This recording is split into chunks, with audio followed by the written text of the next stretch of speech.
നമസ്കാരം, സ്വാഗതം. ഇന്നത്തെ ചരിത്ര ബുള്ളറ്റിനിലേക്ക് ഏവർക്കും സ്വാഗതം.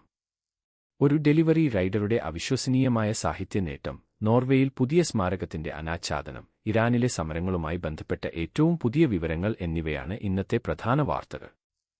ലോകശ്രദ്ധ ആകർഷിച്ച ഒരു വാർത്തയോടെ നമുക്ക് തുടങ്ങാം. ചൈനയിലെ ഏറ്റവും അഭിമാനകരമായ സാഹിത്യ പുരസ്കാരങ്ങളിലൊന്ന് ഒരു ഫുഡ് ഡെലിവറി ജീവനക്കാരനെ തേടിയെത്തിയിരിക്കുന്നു. സാധാരണക്കാരായ തൊഴിലാളികൾ തങ്ങളുടെ സർഗാത്മക രചനകളിലൂടെ ദേശീയ തലത്തിൽ ശ്രദ്ധിക്കപ്പെടുന്ന പുതിയൊരു പ്രവണതയ്ക്കാണ് ഇതിലൂടെ തുടക്കമായിരിക്കുന്നത്. ബിബിസിയുടെ റിപ്പോർട്ട് പ്രകാരം നഗരവീഥികളിലൂടെ ഭക്ഷണം എത്തിച്ചു നൽകുന്ന വാങ് ജിബിങ് എന്ന യുവാവിനാണ് ഈ അംഗീകാരം ലഭിച്ചത്. അതിവേഗം വളരുന്ന ചൈനീസ് സമ്പദ്വ്യവസ്ഥയുടെ അരികുകളിൽ ജീവിക്കുന്നവരുടെ ജീവിതയാഥാർത്ഥ്യങ്ങൾ കോർത്തിണക്കിയ അദ്ദേഹത്തിന്റെ കവിതകളാണ് പുരസ്കാരത്തിന് അർഹമായത്. ഗിഗ് ജോലികളിലെ ഏകാന്തതയും ശാരീരിക അധ്വാനത്തെയും കുറിച്ചുള്ള അദ്ദേഹത്തിന്റെ രചനകൾ രാജ്യത്തുടനീളമുള്ള വായനക്കാരുടെ ഹൃദയം കീഴടക്കി കഴിഞ്ഞു. തങ്ങളുടെ അനുഭവങ്ങൾ സാഹിത്യത്തിലൂടെ ലോകത്തോട് വിളിച്ചു പറയുന്ന കുടിയേറ്റ തൊഴിലാളികളുടെയും സേവന മേഖലയിലുള്ളവരുടെയും വലിയൊരു നിരയുടെ ഭാഗമാണ് വാങ്. ഉന്നത സാഹിത്യലോകം എന്നത് ഒരു പ്രത്യേക വിഭാഗത്തിന് മാത്രമുള്ളതല്ല എന്ന ധാരണയെ തിരുത്തിക്കുറിക്കാൻ ഇവർക്ക് സാധിക്കുന്നു. സോഷ്യൽ മീഡിയ പ്ലാറ്റ്ഫോമുകളിലൂടെ മാത്രം തങ്ങളുടെ രചനകൾ പങ്കുവച്ചിരുന്ന ഇവർക്ക് ഈ പുരസ്കാരം ഔദ്യോഗിക തലത്തിലുള്ള വലിയൊരു അംഗീകാരമാണ് നൽകുന്നത്.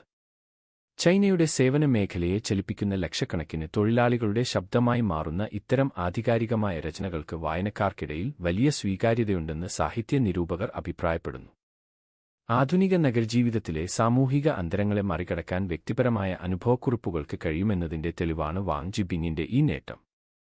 ധർത്തനു വേണ്ടി റിപ്പോർട്ട്. 2011 ഭീകരാക്രമണത്തിൽ കൊല്ലപ്പെട്ടവരുടെ സ്മരണയ്ക്കായി നോർവേ തലസ്ഥാനമായ ഓസ്ലോയിൽ പുതിയ സ്മാരകം ഔദ്യോഗികമായി അനാച്ഛാദനം ചെയ്തു. ഈ ദുരന്തത്തിന്റെ 15ാം വാർഷികത്തിലേക്ക് രാജ്യം അടുക്കുന്ന വേളയിൽ ഓർമ്മ പുതുക്കലിന്റെ ഭാഗമായി ഞായറാഴ്ചയാണ് സ്മാരകം തുറന്നുകൊടുത്തത്. ബിബിസി റിപ്പോർട്ട് ചെയ്യുന്നത് പ്രകാരം സർക്കാർ മന്ദിരങ്ങളിലും ഉത്തോയ ദ്വീപിലെ യുവജന ക്യാമ്പിലും നടന്ന ആക്രമണങ്ങളിൽ ജീവൻ നഷ്ടപ്പെട്ട 77 പേർക്കുള്ള ആദരമായാണ് ഈ സ്മാരകം നിർമ്മിച്ചിരിക്കുന്നത്. 2011 ജൂലൈ 22 സംഭവങ്ങൾക്ക് ശേഷം 1.5 പതിറ്റാണ്ട് പിന്നിടുമ്പോൾ അതിജീവിച്ചവർക്കും കുടുംബാംഗങ്ങൾക്കും പൊതുജനങ്ങൾക്കും ഒത്തുചേരാനുള്ള ഒരിടമായാണ് ഈ കലാസൃഷ്ടി ഒരുക്കിയിരിക്കുന്നത്. കൊല്ലപ്പെട്ടവരുടെ ഓർമ്മകൾ രാജ്യത്തിന്റെ മനസ്സിൽ മായാതെ നിൽക്കുന്നുവെന്ന് ഉറപ്പാക്കുന്നതിനൊപ്പം കൂട്ടായ ദുഃഖാചരണത്തിനുള്ള കേന്ദ്രം കൂടിയാണ് ഈ സ്മാരകമെന്ന് അധികൃതർ വ്യക്തമാക്കി. സ്മാരകത്തിന്റെ രൂപത്തെയും സ്ഥാനത്തെയും ചൊല്ലി വർഷങ്ങളോളം നീണ്ട ചർച്ചകൾക്കൊടുവിലാണ് ഇപ്പോൾ ഇത് യാഥാർത്ഥ്യമായത്. വാർഷികാചരണത്തിന് രാജ്യം തയ്യാറെടുക്കുമ്പോൾ ഇരകൾക്കും അവരുടെ കുടുംബങ്ങൾക്കും ആദരാഞ്ജലികൾ അർപ്പിക്കാൻ ആഗ്രഹിക്കുന്നവർക്കായി ഈ സ്ഥലം ഇപ്പോൾ പൊതുജനങ്ങൾക്കായി തുറന്നുകൊടുത്തിരിക്കുകയാണ്. നോർവീജിയൻ ജനതയുടെ അതിജീവനശേഷിയുടെ പ്രതീകമാണ് ഈ സ്മാരകമെന്ന് സർക്കാർ ഊന്നിപ്പറഞ്ഞു. ധർത്തനു വേണ്ടി റിപ്പോർട്ട്. അമേരിക്കയിൽ വ്യാപകമായി റിപ്പോർട്ട് ചെയ്യപ്പെട്ട അതിസാര ബാധയുടെ ഉറവിടം സംബന്ധിച്ച പരിശോധനാഫലം തെറ്റാണെന്ന് ആരോഗ്യവകുപ്പ് അധികൃതർ സ്ഥിരീകരിച്ചു. നോർ ന്യൂസ് റിപ്പോർട്ട് ചെയ്യുന്നു. പരാന്നഭോജികൾ മൂലമുണ്ടാകുന്ന ഈ രോഗബാധയ്ക്ക് കാരണം ഒരു പ്രത്യേക ഭക്ഷ്യവസ്തുവാണെന്നായിരുന്നു നേരത്തെയുള്ള ലബോറട്ടറി കണ്ടെത്തലുകൾ. എന്നാൽ വിശദമായ പരിശോധനയ്ക്ക് ശേഷം US food and drug administration ഈ റിപ്പോർട്ട് തിരുത്തുകയായിരുന്നു. ബിബിസി റിപ്പോർട്ട് പ്രകാരം രോഗത്തിന്റെ യഥാർത്ഥ ഉറവിടം ഇപ്പോഴും അജ്ഞാതമായി തുടരുകയാണ്. ഇതോടെ രോഗത്തിന്റെ ഉറവിടം കണ്ടെത്താനുള്ള അന്വേഷണം അധികൃതർ വീണ്ടും തുടങ്ങേണ്ടിവരും. ആദ്യ റിപ്പോർട്ടുകൾ ഉപഭോക്താക്കൾക്കിടയിൽ വലിയ ആശങ്ക സൃഷ്ടിക്കുകയും വിതരണ ശൃംഖലയിൽ താൽക്കാലിക നിയന്ത്രണങ്ങൾക്ക് വഴിവെക്കുകയും ചെയ്തിരുന്നു.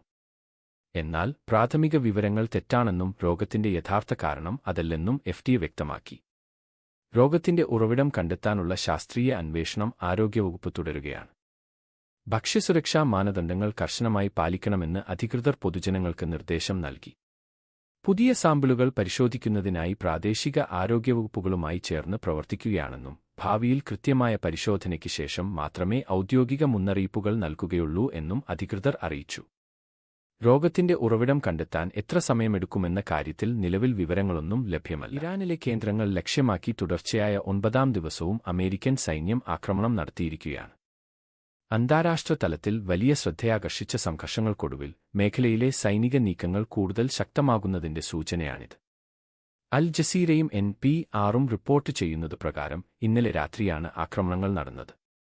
മേഖലയിലെ അസ്ഥിരത തടയുന്നതിനും നിർണായകമായ അടിസ്ഥാന സൗകര്യങ്ങൾ തകർക്കുന്നതിനുമാണ് ഈ നടപടിയെന്ന് US അധികൃതർ വ്യക്തമാക്കുന്നു. ആക്രമണങ്ങളുടെ ആവർത്തനം പെന്റഗൺ സ്ഥിരീകരിച്ചിട്ടുണ്ടെങ്കിലും ലക്ഷ്യമിട്ട കേന്ദ്രങ്ങളെക്കുറിച്ചോ നാശനഷ്ടങ്ങളെക്കുറിച്ചോ ഉള്ള കൂടുതൽ വിവരങ്ങൾ ഇതുവരെ പുറത്തുവിട്ടിട്ടില്ല. മേഖലയിലെ യുഎസ് സൈനിക ഇടപെടലുകളിൽ വലിയൊരു മാറ്റമാണ് ഈ തുടർച്ചയായ ആക്രമണങ്ങൾ സൂചിപ്പിക്കുന്നതെന്ന് നിരീക്ഷകർ വിലയിരുത്തുന്നു. വലിയൊരു യുദ്ധത്തിലേക്ക് കാര്യങ്ങൾ നീങ്ങാതിരിക്കാൻ മേഖലയിലെ വിവിധ രാജ്യങ്ങൾ നയതന്ത്ര ചർച്ചകൾ ഊർജിതമാക്കിയിട്ടുണ്ട്.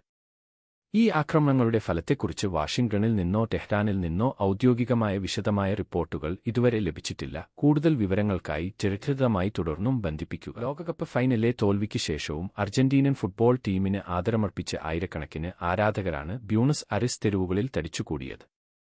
അൽ ജസീറ റിപ്പോർട്ട് ചെയ്യുന്നത് പ്രകാരം ടീമിനോടുള്ള തങ്ങളുടെ ദേശീയ അഭിമാനം പ്രകടിപ്പിക്കാൻ വഞ്ചനക്കൂട്ടമാണ് തലസ്ഥാന നഗരിയിൽ ഒത്തുചേർന്നത്. ചാമ്പ്യൻഷിപ്പ് നേടാനായില്ലെങ്കിലും ടൂർണമെന്റിലുടനീളം മികച്ച പ്രകടനം കാഴ്ചവെച്ച താരങ്ങളെ ആദരിക്കാൻ പതാകകളേന്തിയും മുദ്രാവാക്യം വിളിച്ചും ആരാധകർ ആഘോഷം തുടർന്നു. ഫൈനൽ ഫലത്തേക്കാൾ ഉപരിയായി കളിക്കാരുടെ കഠിനാധ്വാനത്തെ അംഗീകരിക്കാൻ അർജന്റീനൻ ജനത കാണിച്ച ഈ സ്നേഹം രാജ്യവും ടീമും തമ്മിലുള്ള ആഴത്തിലുള്ള ബന്ധത്തെയാണ് എടുത്തുകാട്ടുന്നത്. പ്രധാന നഗരചത്വരങ്ങളിലും പാതകളിലും നടന്ന ഈ ഒത്തുചേരലുകൾ സമാധാനപരമായിരുന്നുവെന്ന് പ്രാദേശിക അധികൃതർ അറിയിച്ചു. സ്കോർ ബോർഡിലെ കണക്കുകൾക്കപ്പുറം ടീമിന്റെ ഈ യാത്രയെ ഒരു കൂട്ടായ നേട്ടമായാണ് അർജന്റീനക്കാർ കാണുന്നത്. ടീമിന്റെ മടങ്ങിവരവിനെ ആഘോഷമാക്കുന്ന തിരക്കിലാണ് ഇപ്പോൾ ബ്യൂണസ് അയർസ്.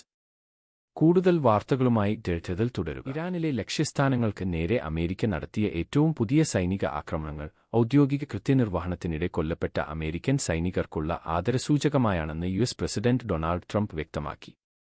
മേഖലയിൽ വർദ്ധിച്ചുവരുന്ന സംഘർഷങ്ങളുടെ പശ്ചാത്തലത്തിലാണ് ഈ പരാമർശം. ഇത് അന്താരാഷ്ട്ര തലത്തിൽ വലിയ ആശങ്കയ്ക്കും ചർച്ചകൾക്കും വഴിവെച്ചിരിക്കുകയാണ്. അൽ ജസീറയുടെയും എൻപിആറിന്റെയും റിപ്പോർട്ടുകൾ പ്രകാരം അമേരിക്കൻ സൈനികരുടെ മരണത്തിന് മറുപടിയായാണ് ഈ ആക്രമണങ്ങൾ നടത്തിയതെന്ന് പ്രസിഡന്റ് പറഞ്ഞു. അമേരിക്കൻ സേനയ്ക്ക് നേരെയുണ്ടായ മുൻകാല ആക്രമണങ്ങൾക്കുള്ള തിരിച്ചടിയായാണ് ഇതിനെ കാണുന്നത്. ഭാവിയിൽ ഇത്തരം ആക്രമണങ്ങൾ തടയുന്നതിന് ഈ നടപടി അനിവാര്യമാണെന്ന് ഭരണകൂടം അവകാശപ്പെടുമ്പോൾ മേഖലയിലെ മറ്റ് രാജ്യങ്ങളിൽ നിന്ന് സങ്കീർണമായ നയതന്ത്ര പ്രതികരണങ്ങളാണ് ഉയരുന്നത്. ടെഹ്റാനുമായുള്ള നിലവിലെ ഭരണകൂടത്തിന്റെ സമീപനത്തിൽ മാറ്റം വന്നിട്ടുണ്ടെന്നും വിദേശത്തുള്ള സൈനിക ആസ്തികൾ സംരക്ഷിക്കുന്നതിൽ കൂടുതൽ ശ്രദ്ധ കേന്ദ്രീകരിക്കുന്നുണ്ടെന്നും നിരീക്ഷകർ വിലയിരുത്തുന്നു. സാഹചര്യം സങ്കീർണമായി തുടരുന്നതിനാൽ തിരിച്ചടികൾ ഉണ്ടാകുമോ എന്നും മധ്യേഷ്യയിലെ സുരക്ഷയെ ഇത് എങ്ങനെ ബാധിക്കുമെന്നും ലോകം ഉറ്റുനോക്കുകയാണ്. ഈ ആക്രമണങ്ങൾക്കപ്പുറം ദീർഘകാല തന്ത്രപരമായ ലക്ഷ്യങ്ങളെക്കുറിച്ച് ഭരണകൂടം കൂടുതൽ വിവരങ്ങൾ പുറത്തുവിട്ടിട്ടില്ല. ഇത് പ്രാദേശിക സമാധാനത്തെ എങ്ങനെ ബാധിക്കുമെന്ന ആശങ്കയിലാണ് അന്താരാഷ്ട്ര സമൂഹം. ടെഹ്റാനു വേണ്ടി റിപ്പോർട്ട്. അർജന്റീനയുടെ ലോകകപ്പ് യോഗ്യതാ മത്സരത്തിലെ തിരിച്ചടിക്ക് പിന്നാലെ ടീം പരിശീലകൻ ലയണൽ സ്കലോനിയുടെ ഭാവി സംബന്ധിച്ച് ആശങ്കകൾ ഉയരുന്നു. മത്സരശേഷം നടന്ന വൈകാരികമായ വാർത്താസമ്മേളനത്തിൽ ടീമിനെ മുന്നോട്ട് നയിക്കുന്നതിലെ മാനസികവും ശാരീരികവുമായ സമ്മർദ്ദങ്ങളെക്കുറിച്ച് സ്കലോനി തുറന്നു പറഞ്ഞു. തുടർച്ചയായി 2 ലോകകപ്പ് ഫൈനലുകളിൽ ടീമിനെ എത്തിക്കുക എന്നത് വലിയൊരു വെല്ലുവിളിയാണെന്നും നിലവിലെ സാഹചര്യത്തിൽ ടീമിനെ നയിക്കാൻ ആവശ്യമായ ഊർജ്ജം തനിക്കുണ്ടോ എന്ന കാര്യത്തിൽ സംശയമുണ്ടെന്നും അദ്ദേഹം വ്യക്തമാക്കി. അൽ ജസീറ റിപ്പോർട്ട് ചെയ്യുന്നത് പ്രകാരം ടീമിന്റെ ഭാവി സംബന്ധിച്ച് പുനർചിന്തനം നടത്തേണ്ട സമയമാണിതെന്ന് സ്കലോനി സൂചിപ്പിച്ചു. അദ്ദേഹം ഔദ്യോഗികമായി രാജി പ്രഖ്യാപിച്ചിട്ടില്ലെങ്കിലും സ്കലോനിയുടെ വാക്കുകൾ ഫുട്ബോൾ ലോകത്ത് വലിയ ചർച്ചകൾക്കാണ് വഴിവെച്ചിരിക്കുന്നത്. അർജന്റീനയുടെ സമീപകാല വിജയങ്ങളിൽ നിർണായക പങ്കുവഹിച്ച സ്കലോനിയുടെ അനിശ്ചിതത്വം ടീമിനെ സംബന്ധിച്ചിടത്തോളം വലിയൊരു പ്രതിസന്ധിയാണ്. വരാനിരിക്കുന്ന മത്സരങ്ങൾക്കായി ഫുട്ബോൾ ഫെഡറേഷൻ തയ്യാറെടുക്കുമ്പോൾ സ്കലോനിയുടെ അന്തിമ തീരുമാനത്തിനായി കാത്തിരിക്കുകയാണ് ആരാധകർ. ടെഹ്റാനു വേണ്ടി റിപ്പോർട്ട് ചെയ്യുന്നു. ഇന്നത്തെ വാർത്തകൾ ഇവിടെ പൂർണ്ണമാകുന്നു. ഈ വാർത്താ ബുള്ളറ്റിനിൽ ഞങ്ങളോടൊപ്പം ചേർന്നതിന് നന്ദി. നാളെ വീണ്ടും കാണാം. ടെഹ്റാനു സത്യം ആദ്യം, വാർത്ത പിന്നീട്.